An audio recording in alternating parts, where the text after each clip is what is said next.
Hello, welcome back to my channel and I am so sorry कि मैं इतने दिन से कोई वीडियो अपलोड नहीं कर पाई हूँ। तो उसके लिए मैं माफ़ी मांगना चाहती हूँ। लेकिन अभी से रेगुलरली मैं वीडियोस पोस्ट करूँगी क्योंकि लास्ट मंथ मैं बहुत ज़्यादा बिजी हो गई थी। एक्चुअली बिजी और थोड़ा आलस भी। मुझे पहले शूट करके रख लेने चाहिए थे बट मैंने वो नहीं किया। एक्चुअली लास्ट मंथ आयु आया था, फिर उसका मुंडन था, फिर हम लोग केदारनाथ चले गए, फिर दिवाली, फिर मेरा बर्थडे। तो बहुत ज़्यादा बिजी थी मैं और बीच में तबीयत भी थोड़ी सही नहीं थी, इसलिए मैं वीडियोस नहीं बना पाई। लेकिन आगे से ऐसा कोई शिकायत नहीं होगी। मैंने यूट्यूब नहीं छोड़ा है। कुछ लोगों ने मुझसे पूछा कि आपने यूट्यूब छोड़ दिया है। मैंने यूट्यूब नहीं छोड़ा है।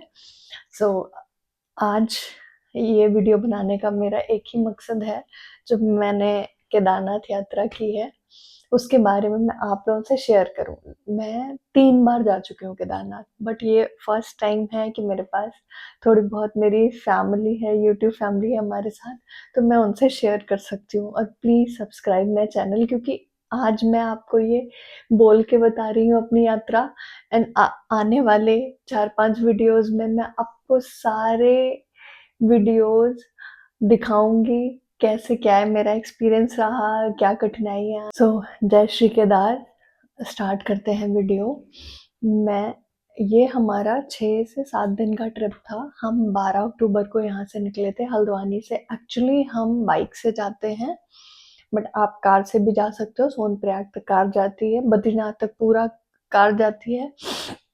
बट मेरे साथ ऐसा प्रॉब्लम है कि मुझे मोशन सिकनेस है, तो मैं इतना ट्रैवल नहीं कर पाऊँगी कार से। मुझे वॉमिटिंग होती है, मुझे बहुत ज़्यादा प्रॉब्लम हो जाती है, इसलिए हम लोग बाइक से जाते हैं हर बार। और बाइक से जाने में मज़ा भी है और बैक पेन भी है, दोनों चीज़ें हैं। बट स्टिल मैं आपको चीज़ें बताती हूँ कि हमने कैसे प्लान किया था। एक्चुअली लास्ट ईयर हम गए थे, तो एक ही दिन में हम पूरा हल्द्वानी से सोनप्रयाग हमने पूरा ट्रैवल किया था। बट इस बार क्या हुआ कि हमने क्या किया, हम 12 अक्टूबर को निकले शाम में और हम पहुंचे रानीखेत। आपको चीज़ें बताती हूँ कि हमने कैसे प्लान किया था।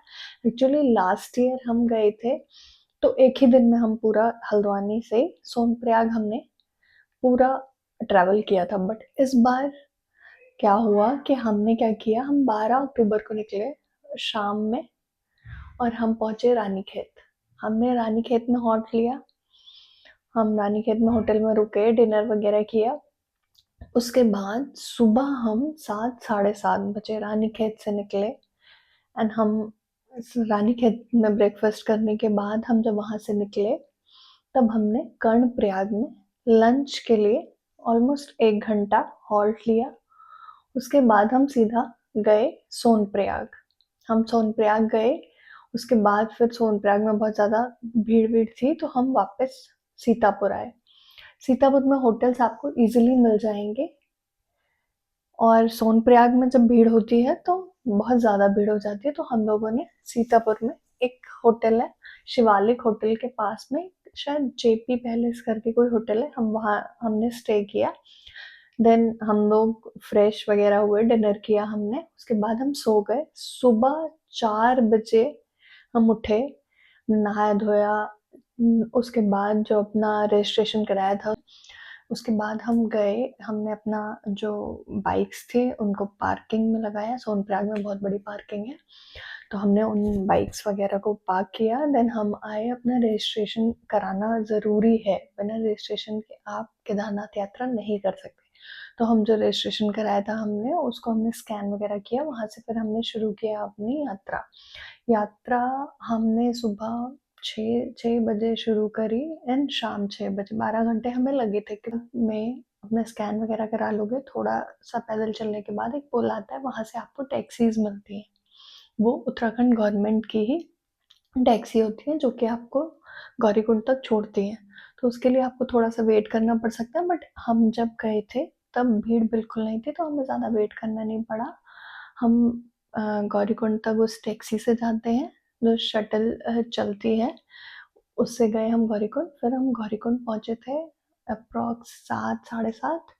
देन हम वहाँ पे हमने ब्रेकफ़ास्ट किया, ब्रेकफ़ास्ट थे तो देखो चढ़ाई जब होती है ना, तब हम लोगों ने पैदल ही किया, कुछ लोग घोड़े से भी जाते हैं, कुछ लोग पालकी से भी जाते हैं, कुछ लोग पिट्ठू से भी जाते हैं, सबका अपना-अपना है। बट मैं बस एक ही चीज़ बोलूँगी, जो पैदल जा सकते हैं, वो पैदल ही जाएँ क्योंकि जब आप वहाँ जाते हो ना, उन लोगों को देखते हो ना, चलिए उनका तो ये काम है बट जब मैं घोड़ों को देखती हूँ, घोड़ों के साथ इतना गलत कर रहे हैं ना वो लोग, पता नहीं इसको कैसे क्या मैं बोलूँ चलिए ये छोड़ते हैं, बट मैं यही अपील करती हूँ जो लोग यंग हैं, जो जा सकते हैं वो प्लीज़ अपने पैरों से ही जाएँ केदारनाथ चढ़ के। एंड उसके बाद फिर हमने चढ़ाई शुरू करी, फिर 11-12 बजे के टाइम हमने वो पुल आता है एक, उस पुल के बाद असली चढ़ाई शुरू होती है, जो कि एकदम सीधी चढ़ाई है।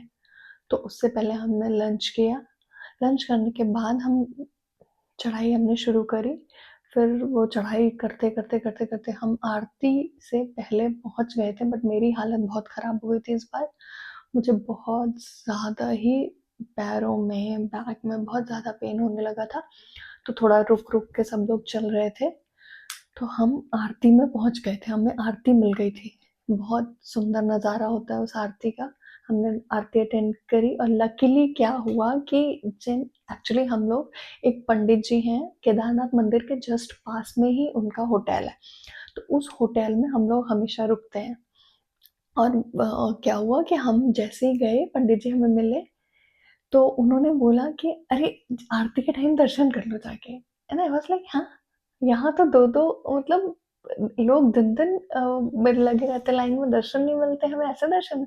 तो उन्होंने हम लोगों को आरती में कुछ 20-25 लोग थे, उन हम लोगों ने दर्शन किया फटाफट, मतलब 1 सेकंड का बस दर्शन हुआ और हम निकल आए। उसके बाद एक्चुअली हम दर्शन करते हैं रात में, वीआईपी दर्शन बोल लीजिए या जो भी, हम रात में ही दर्शन करते हैं क्योंकि हमें उसमें शिवलिंग देखने और छूने मिल जाता है। तो हम वो पंडित जी जहाँ हम जिनके होटल में रुकते हैं, हम वहाँ गए, नहाए-धोए हम लोगों ने।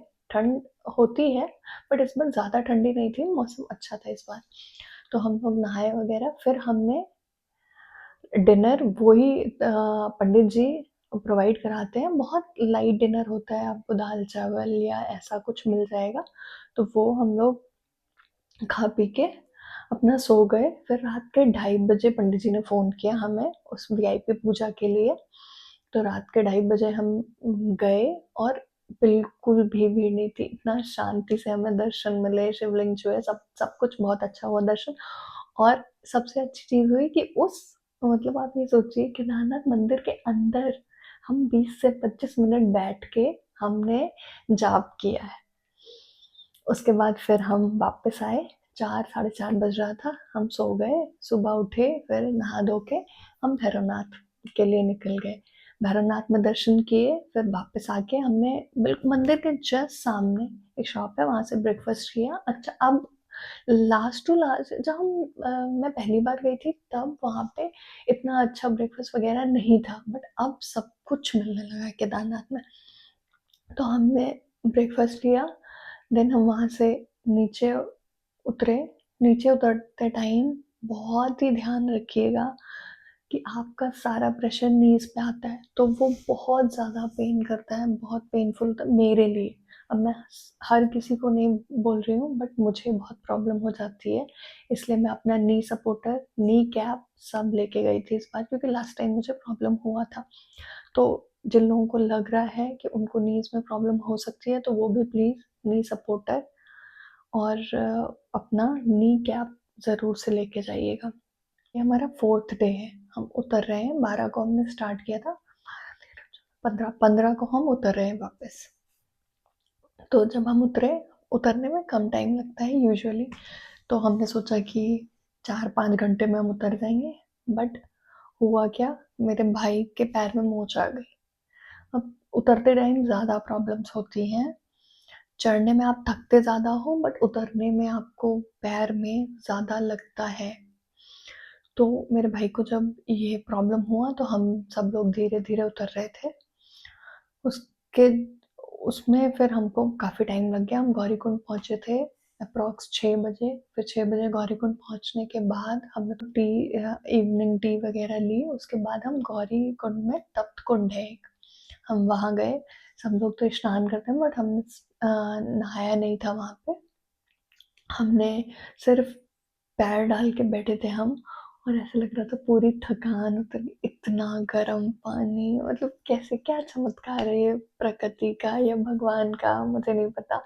अब जस्ट पास में एकदम ठंडी नदी बह रही है, और एकदम पास में तप्त कुंड है, और ऐसा तप्त कुंड है जिसमें जब ऐसा लगता है कि वाटर बॉयल हो रहा है लिटरली। तो फिर उसमें हम लोग पैर डाल के बैठे रहे आधा एक घंटा। उसके बाद फिर हम वहाँ से निकले। हम अपना टैक्सी लिए, टैक्सी मिलती है जो आपको गौरीकुंड से, फिर हमको सोनप्रयाग तक छोड़ा। सोनप्रयाग से हम गए सीतापुर। सेम होटल में हमने फिर से स्टे किया, नाइट स्टे किया। एंड शिवालिक में आप डिनर कर सकते हो, अच्छा होटल है, और साउथ इंडियन वगैरह भी अच्छा मिल जाता है। तो हमने वहाँ डिनर किया। उसके बाद हम सब इतना थके हुए थे, हमने एक मालिश वाला बुलाया, मालिश वाले मिल जाते हैं वहाँ पे, वो आया, हमने मालिश कराई एंड हम सारे सो गए। फिर सुबह उठे हम, बद्रीनाथ के लिए निकलना था हमको, तो हम 7 साढ़े 7 बद्रीनाथ के लिए निकले वहाँ से, सीतापुर से। फिर हम बद्रीनाथ जा रास्ते में ही पहले तो हमने ब्रेकफास्ट वगैरह किया। उसके बाद हम बद्रीनाथ पहुँचे हैं शाम में 5 या 6 बजे। तो वहाँ पे हमने एक होटल लिया, हमने फ्रेश वगैरह हुए। फिर वी डिसाइडेड कि शाम में ही दर्शन कर लेते हैं, सुबह दर्शन करने में थोड़ा टाइम लगता है, और नेक्स्ट डे हमें निकलना था वहाँ से। तो हम लोग ने शाम में नहा धो के सब लोग गए मंदिर, और इतना अच्छा लग था, या हम इस टाइम गए थे कि बिल्कुल भी भीड़ नहीं थी। हम जहाँ वैसे हम वीआईपी दर्शन करते हैं वहाँ पे बद्रीनाथ में, बट इस बार हमने नॉर्मल लाइन में ही लग के दर्शन किए, और बहुत ही अच्छे दर्शन हुए क्योंकि कोई भीड़ नहीं थी, बद्रीनाथ पूरा खाली पड़ा हुआ था। फिर मंदिर में भी हमें 2-3 मिनट रुकने का मौका मिला, वरना बद्रीनाथ वगैरह में बिल्कुल भी, बस आप मूर्ति देखिए, पैर छुइए और निकलिए, वैसा वाला सीन होता है। बट इस बार हमें काफ़ी अच्छे दर्शन हुए दोनों जगह। उसके बाद क्या हुआ कि हम होटल आए, डिनर वहाँ पे भी अच्छा खाना मिलता है, बद्रीनाथ में भी अच्छे अच्छे रेस्टोरेंट्स हैं, वहाँ हमने डिनर किया। देन हम अपने होटल आए। सब इतना, मेरी तो ऐसी हालत थी कि मुझसे चला नहीं जा रहा था मेरे को। मैंने वीडियोस भी मतलब बद्रीनाथ के टाइम के कम बनाए, क्योंकि मेरी ऐसी हालत थी कि मैं बिल्कुल गिर ही जाऊंगी। कैसे तो मैं चल रही थी, मेरे हाथ पैर एकदम बोल गए थे वो केदारनाथ चढ़ाई के बाद। उसके बाद फिर हम शाम में आए, हम सो गए डिनर वगैरह करके बद्रीनाथ में। बद्रीनाथ का टेम्परेचर था -8। इतना ठंड, इतनी ठंड थी बद्रीनाथ में, बट टचवुड बहुत अच्छे दर्शन हुए, सब कुछ हुआ। फिर हम सुबह बद्रीनाथ से निकले एंड हम गए सुबह 8 बजे निकले, माना गए। माना भी बहुत सुंदर है, बहुत ज़्यादा सुंदर है। तो अगर बद्रीनाथ तक जा रहे हैं तो माना ज़रूर से जाइएगा। माना 2-3 किलोमीटर है, इतना खूबसूरत रास्ता है, इतना ऐसा लग रहा था मुझे तो एक पल लगा कि मैं कश्मीर आ गई हूँ। सब कश्मीर जैसा सुंदर है, और बहुत ही सुंदर है वो रास्ते, बहुत खूबसूरत है। मैं जो वीडियोस डालूंगी उसमें मेंशन करूंगी, महाना वगैरह सब कुछ दिखाऊंगी, तो प्लीज़ ज़रूर से देखिएगा वो वीडियो, प्लीज़ प्लीज़ प्लीज़। मैं सारे वीडियोस अब डालूंगी, डे 1 डे 2 करके आपको सब सारी अपडेट दूंगी उसमें। उसके बाद क्या हुआ, माना घूमे हम लोग, 10 साढ़े 10 हम माना से निकले। एंड हमने डिसाइड किया था कि हम रानीखेत आके रुकेंगे।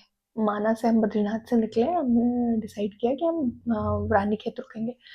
बट उसके बाद हम लोगों ने बात किया कि अगर हम कैची तक चले जाते हैं, भवाली तक जाते हैं, तो कल सुबह हम भवाली में भी दर्शन कर लेंगे बाबा के, कैची बाबा के दर्शन कर लेंगे। उसके बाद हमारी यात्रा पूरी हो जाएगी। तो फिर हम लोगों ने, हम सुबह 8 बजे के निकले, रात में 9 बजे पहुंच रहे हैं कैंची। और फिर कैंची में पहुंचते पहुंचते मेरी ज़्यादा हालत, बाकी सब ठीक थे, ज़्यादा प्रॉब्लम नहीं हुई थी, मुझे बहुत ज़्यादा प्रॉब्लम हो गई थी। मेरे पैर तो ये नीचे ऐसे कमर से नीचे लग रहा था कि कुछ काम ही नहीं कर रहा। बाइक से मैं उतरती थी तो मैं ऐसे पहले बाइक पूरी टिल्ट कराती थी, तब मैं अपना पैर नीचे रख रही थी, बहुत ज़्यादा प्रॉब्लम हो गया था मुझे। फिर कैंची में जस्ट पास में एक होटल लिया हमने, और वहीं पे एक अच्छा सा रेस्टोरेंट था, वहाँ खाना खाया। देन हम सारे सो गए। सुबह उठे, नहाए धोए, फ्रेश हुए, बाबा के दर्शन करने गए। वहाँ भी बिल्कुल भीड़ नहीं, क्योंकि एक्चुअली त्योहार था, दिवाली से पहले था, तो सब अपने घर पे होंगे, ज़्यादा भीड़ नहीं थी। एकदम खाली कैंची, एकदम, मतलब होंगे 100-50 लोग होंगे मुश्किल से, एकदम खाली। वहाँ भी बहुत अच्छे दर्शन हुए। उसके बाद फिर हम निकले कैंची से, वही 9 साढ़े 9, शायद 10 बजा होगा। सॉरी। फिर हम लोग वहाँ से हल्द्वानी आए।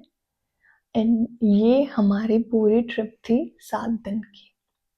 एंड मैं इसमें आपको बताती हूँ कुछ चीज़ें जो बहुत इम्पोर्टेंट है। जैसे कुछ लोग सोचते हैं कि बहुत ज़्यादा खर्चा हो जाएगा तो वो नहीं जा पाते हैं केदारनाथ। तो मैं कुछ वो चीज़ें भी मेंशन करना चाहती हूँ, लाइक कितना अप्रॉक्स एक इंसान का कितना खर्चा आता है। जैसे आप कार से जा रहे हो तो भी 4 लोग जाओगे, तो अगर मैं कहती हूँ कि 4 लोग ही जाओ, 4-5 लोग जाओ तो आपका जो खर्चे हैं ना, वो सारे डिवाइड हो जाते हैं। तो एक पे बर्डन नहीं पड़ता। अगर आप फ्रेंड्स के साथ जा रहे हो या फैमिली में जा रही है, तो एटलीस्ट 4 लोग जाओ। तो जैसे आप रूम भी लोगे ना, तो एक फैमिली रूम ले लोगे, तो वो थोड़ा कम पड़ेगा। तो इसलिए हम भी 3-4 लोग गए थे, तो आप भी 4 लोग अगर जाते हो तो एक रूम में, जैसे अगर 2000-3000 का भी रूम है, तो आप उसको डिवाइड कर लोगे 4 लोगों में।